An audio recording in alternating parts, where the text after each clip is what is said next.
नमस्कार मित्रांनो. नोकरीसोबत ट्रेडिंग हा चॅनल उघडण्याचा माझा उद्देश काय आहे? आज तुम्ही बघाल महाराष्ट्रामध्ये 80% लोक ही नोकरी करणारी आहेत. त्यातून पण तुम्ही बघाल 30% लोक आहेत यांना चांगला पगार आहे आणि जे 50% लोक आहेत यांचा पगार एकदम एव्हरेज आहे. म्हणजे तुम्ही असं पकडा तर त्यांचा पगार एवढा आहे की त्यांचा फक्त घर चालू शकतो. पण जसं वय वाढतो, जसं एज होतो, तसं काय होतं माहिती आहे, जसं आपल्यावरती रिस्पॉन्सिबिलिटीज येतात तसं तसं आपल्याला तो पगार कमी पडायला लागतो. त्याच्यामुळे आपल्यामध्ये बघितलं असेल नोकरी करण्यामध्ये एक मन आहे, अरे पगार होतो लगेच संपतो.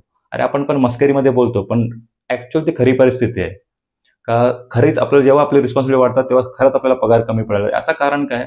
आपण ॲव्हरेज शिकलेलो असतो. म्हणजे जे जास्त पगार करणारे लोक आहेत त्यांनी चांगल्या कॉलेजमधून MBA वगैरे काय, म्हणजे त्यांनी शिक्षणासाठी पण 3, 4, 10, 15 लाख रुपये घालवलेले असतात. पण आपण ॲव्हरेज ग्रॅज्युएशन करून आपण नोकरीला लागतो. त्याच्यामुळे जसा त्यांचा पगार वाढतो तसा आपला पगार वाढत नाही. त्याच्यामुळे काय होतं, आपला जसा एज वाढतो तसा आपला पगार त्या हिशोबात वाढत नाही. त्याच्यामुळे एक टाईम येतो का आपल्याला तो पगार कमी पडायला लागतो. तर माझ्याबरोबर पण हेच झालं. तेव्हा मी असंच ऑब्झर्व्ह करत होतो का नक्की प्रॉब्लेम काय? नक्की आता कारण काय?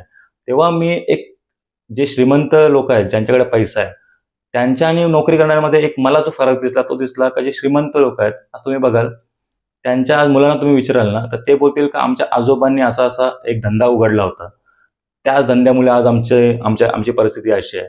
आणि आणि आपल्या नोकऱ्यांमध्ये बघाल ना, आपल्या पिढ्यानपिढ्या नोकरीच करत आहोत. त्याच्यामुळे आपला तो माइंडसेटचा प्रॉब्लेम आहे. आपला माइंडसेटच रिस्क घेण्यासाठी रेडी नाही आहे.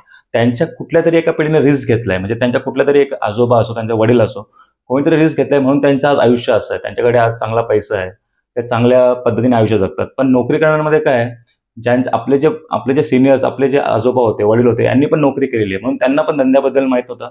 त्याच्यामुळं त्यांनी पण आपल्याला केव्हा धंद्यामध्ये जायचा प्रयत्न, म्हणजे आपल्याला सजेशनच दिला नाही का तुम्ही धंदा करा, हे करा. त्यांनी नेहमी आपल्याला एक सांगितलेलं आहे का तुम्ही रिस्क घेऊ नका, तुम्ही नोकरी करा. त्याच्यामुळं हा प्रॉब्लेम येतो. आणि तुम्ही बघाल आपले जे आजोबा, वडील यांचं आयुष्य फक्त आपली फॅमिलीला चांगलं आयुष्य देण्यामध्ये गेलं आहे. त्यांनी स्वतः केव्हाच मजा केली नाही. त्यांनी स्वतः केव्हाच आयुष्य तसा पाहिजे तसा जगलं नाही. मग आजची मुलं असं करू शकतात का? आज जी आपली पिढी आहे त्यांना हे पटेल का, का मी माझं आयुष्य मारून मी तुमच्यासाठी जगेन? नाही होऊ शकत. कारण आज दुनिया बदललेली आहे, आज टेक्नॉलॉजी आलेली आहे, आज सर्व गोष्टी अशा झालेल्या आहेत का आज लोकांचं आयुष्य पण बदललेलं आहे. आज पहिल्याच्या गोष्टी लोकांना आज पटत नाही आहेत. त्याच्यामुळे काय झालंय, मग आपल्याला काय करायला पाहिजे? आता सोल्युशन काय? हे जे पगार कमी पडतात सोल्युशन काय?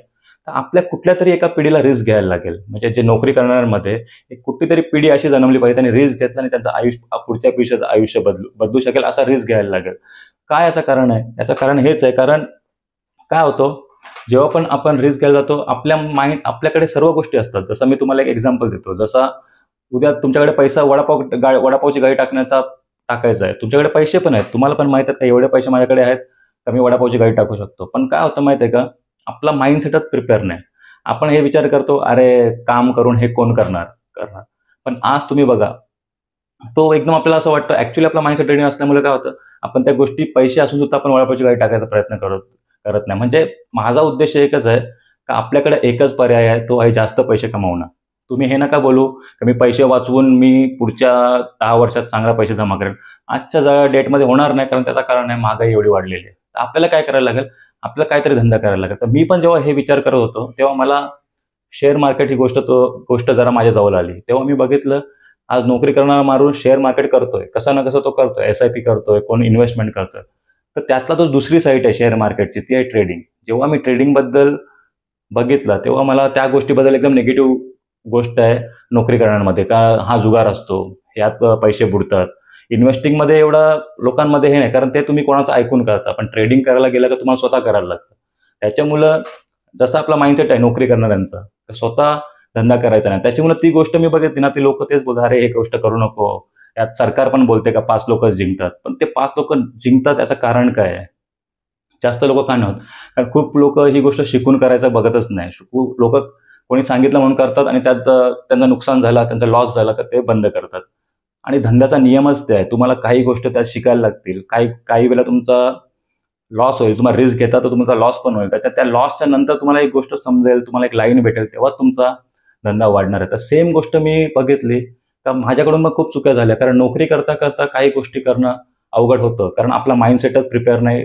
नोकरीनंतर आपल्याला काही गोष्टी करायच्या नोकरीबरोबर, कारण आपण त्या लेवलचा अजून आपला माइंडसेट रेडीच केला नाही आपण. तर मी काय केलं, मी करायला चालू केलं. जेव्हा जसं तुम्हाला माहिती आहे कोविड नंतर खूप जण शेअर मार्केटकडे शिफ्ट झाले, तेव्हा मी पण शिफ्ट झालो. तेव्हा मला समजलं ही एक गोष्ट आहे का यातून आपण पैसे कमवू शकतो.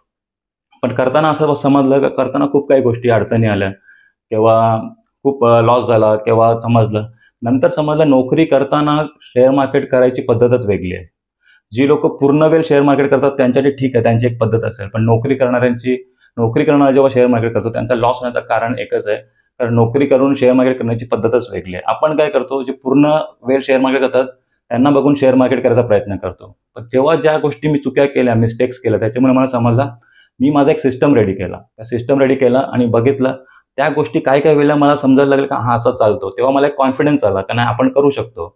नोकरी करता करता शेअर मार्केट का, शेअर मार्केट. आणि मी शेअर मार्केट निवडण्याचं तुम्हाला कारण पण सांगतो, कारण ह्यात 3 गोष्टी मला आवडल्या. त्या होत्या का तुम्हाला बाहेर कुठे जायची गरज नाही. आज तुमच्याकडे मोबाईल आहे आणि इंटरनेट आहे, तर तुम्ही आज शेअर मार्केट मोबाईलवरून पण करू शकता. आणि दुसरी गोष्ट आवडली याला शिक्षणाची अट नाही. तुम्हाला असं नाही का कुठल्या कॉलेजची डिग्री पाहिजे, हे पाहिजे. तुम्हाला जर तुमच्याकडे मोबाईल आणि इंटरनेट आहे आणि तुमच्याकडे थोडाफार पैसा आहे आणि नोकरी करण्याकडे थोडेफार सेव्हिंग्स असते. मी हे नाही बोलत का तुम्ही ते सेव्हिंग्स हे करून लगेच तुम्ही शेअर मार्केट. माझा उद्देश एकच आहे का जी मी चुक्या केल्या त्या तुम्ही करू नये, म्हणून मी हा चॅनल खोलायचा एक हे केला का आपण चॅनल खोलून लोकांना सांगू का यात पण पैसे बनवू शकतात. तर आता मी बोलतोय म्हणून तुम्ही शेअर मार्केट कराल का नाही. तर पहिला मी काय करणार आहे, माझा जो सिस्टम आहे, जे माझ्या स्ट्रॅटेजीज आहे, मी त्यातून तुम्हाला दाखवेन का कसं पैसे बनतात, किंवा लॉस पण होईल किंवा प्रॉफिट पण होईल. तर का किती आपण पैसे बनवू शकतो, का शेअर मार्केटमध्ये नक्की पैसे, ते तुम्हाला लाईव्ह दाखवणार. त्याच्यानंतरच तुम्ही विचार करा तुम्हाला शेअर मार्केट करायचं तर ठीक आहे, नाही तर तुम्हाला दुसरा कुठला बिझनेस असेल ते पण तुम्ही करू शकता.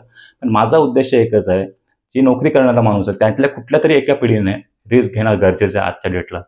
कारण आजच्या डेटला तुमच्या हातात सर्व आहे. एक काळ होता शेअर मार्केट तुम्हाला तिथं जाऊन करायला लागत होता. आज तुमच्या मोबाईलमध्ये शेअर मार्केट आहे. एनिथिंग म्हणजे तुम्हाला जी पण गोष्ट आवडत असेल, जसं तुम्हाला कोणाला जिम फिटनेस आवडत असेल ती तुम्ही करू शकता. काही गोष्टी पण तुम्ही त्यातून कसा पैसे कमवू शकता आणि आपल्या नोकरीबरोबर एक साईड इन्कम सोर्स बनवू शकतात. हेच माझा सांगण्याचा उद्देश आहे. काहीतरी साईड इन्कम करायला तुम्हाला थोडाफार तरी रिस्क घ्यायला लागेल. विदाऊट रिस्क तुम्ही नोकरी बरोबर इन्कम करू शकत नाही. ते रिस्क किती घ्यायला पाहिजे, काय घ्यायला पाहिजे, हे सर्व आपण या चॅनलवर बघणार आहोत. आणि माझ्या स्ट्रॅटेजीज आहेत ते सर्व मी तुम्हाला दाखवणार आहे. काय तुमच्यापासून लपवणार नाही, जे पण असेल मी तुम्हाला दाखवेन. पण माझा उद्देश एकच आहे, जी पण पिढी असेल का ना आपणच ती पिढी असू आणि आपण ती रिस्क घेऊ आणि आपल्या पुढच्या पिढीचा, जसं ती श्रीमंत लोकांची मुलं बोलतात अरे माझ्या आजोबांनी असा हॉटेल टाकला होता, बिझनेस केला होता, त्याच्यामुळे आज आमचा आयुष्य असं. तसा का ना आपण ती रिस्क घेऊ आणि आपण ती गोष्ट आपल्या फॅमिलीमध्ये बनवू आणि पुढच्या पिढीला एक चांगलं आयुष्य देऊ आणि चांगलं जीवन देऊ. हेच माझा उद्देश आहे. तर तुम्ही माझ्या चॅनलवर बघा मी कसे व्हिडिओज टाकतो. मी तुम्हाला आता बोलणार नाही सबस्क्राईब करा, लाईक करा. तुम्हाला आवडला नंतर 4-5 व्हिडिओ टाका, तुम्ही बघा माझे जेव्हा मी टाकेन, जेव्हा लाईव्ह टाकेन त्याच्यानंतर तुम्ही चॅनलला सबस्क्राईब करा, लाईक करा. तर पुढे आता मी व्हिडिओ टाकेन तेव्हा तुम्ही एकदा तरी चॅनलला व्हिजिट करा. थँक्यू.